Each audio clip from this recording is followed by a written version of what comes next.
प्रशासन का कहना है कि गंगा किनारे और नालों का सर्वे चल रहा है, इसलिए ड्रोन उड़ाए जा रहे हैं। वहीं लोग यह भी पूछ रहे हैं कि अगर सर्वे चल रहा है तो रात में ही क्यों, दिन में क्यों नहीं दिखते ड्रोन।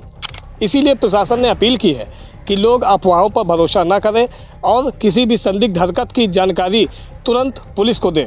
और इस तरह की अफवाहें यदि कहीं से सूचना होती है तो ये नागरिकों से अपील है कि वो पुलिस को अवगत कराए। पुलिस मौके पर पहुंचेगी ताकि चीज़ें स्थिति स्पष्ट हो जाएंगी।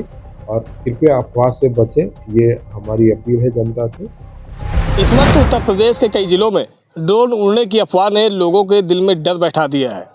रायबरेली जिले में तो यह खौफ और भी ज़्यादा बढ़ गया है। चोरियां भी हो रही हैं, ड्रोन की बातें भी हो रही हैं और लोग रात भर जगने को मजबूर भी हो रहे हैं। आपको बता दें कि रायबरेली जिले के अलग अलग गांवों और कस्बों में पिछले कुछ दिनों से चोरी की कई वारदातें सामने आई हैं। इसी बीच ड्रोन उड़ने की चर्चाएँ भी तेज़ हो चुकी हैं। ठीक ऐसा ही मामला ऊंचाहार में देखने को मिला है। कई लोग कह रहे हैं कि जहां रात में ड्रोन दिखे वहीं चोरी हो गई, वहीं कुछ जगहों पर बिना ड्रोन दिखे ही चोरी हुई है। अभी तक पुलिस की जांच में चोरी और ड्रोन का कोई सीधा कनेक्शन नहीं मिला है, लेकिन रात के वक्त ड्रोन जैसी चीज़ें दिखना और चोरियां होना, ऐसे ही लोगों के मन में कई सवाल हैं जो लगातार उठते नजर आ रहे हैं। वहीं स्थानीय प्रशासन का कहना है कि गंगा किनारे और नालों का सर्वे चल रहा है, इसलिए ड्रोन उड़ाए जा रहे हैं। वहीं लोग यह भी पूछ रहे हैं कि अगर सर्वे चल रहा है तो रात में ही क्यों, दिन में क्यों नहीं दिखते ड्रोन।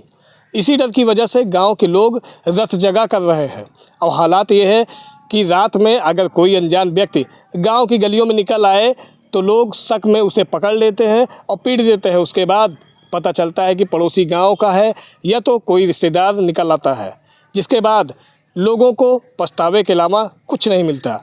इसीलिए प्रशासन ने अपील की है कि लोग अफवाहों पर भरोसा न करें और किसी भी संदिग्ध हरकत की जानकारी तुरंत पुलिस को दें। तो फिलहाल ऐसे में रायबरेली और आसपास के गांवों और कस्बों में ड्रोन की चर्चाएं और चोरी की वारदात दोनों ने मिलकर लोगों की नींद उड़ा दी है। प्रशासन का कहना है कि डरने की ज़रूरत नहीं है, मगर लोग अब भी सवाल पूछ रहे हैं कि रात में दिखने वाले ये ड्रोन और चोरियों के पीछे का राज क्या है। आशीष मौर्य, अनकट न्यूज़, रायबरेली।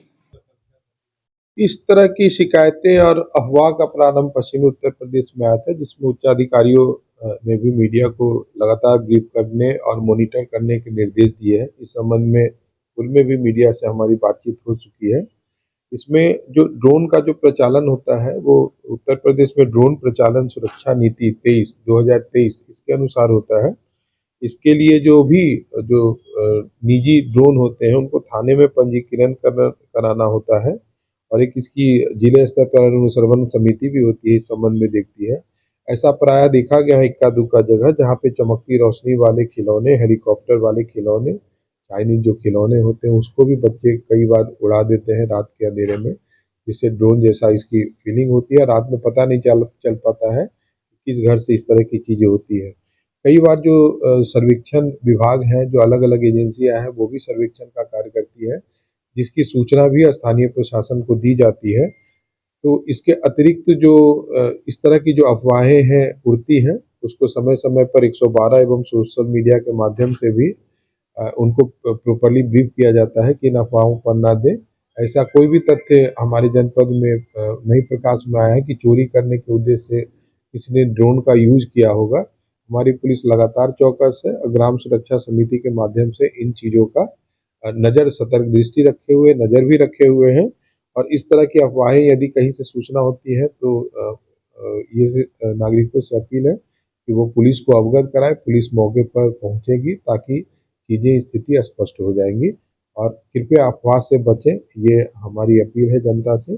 और निजी क्षेत्र के जो भी ड्रोन है, दूसरी बात ये भी है, शादी ब्याह या अन्य सामाजिक समारोह, सांस्कृतिक समारोह में जो भी ड्रोन के कैमरे खरीदते हैं उनका पंजीकरण अवश्य करवा लें।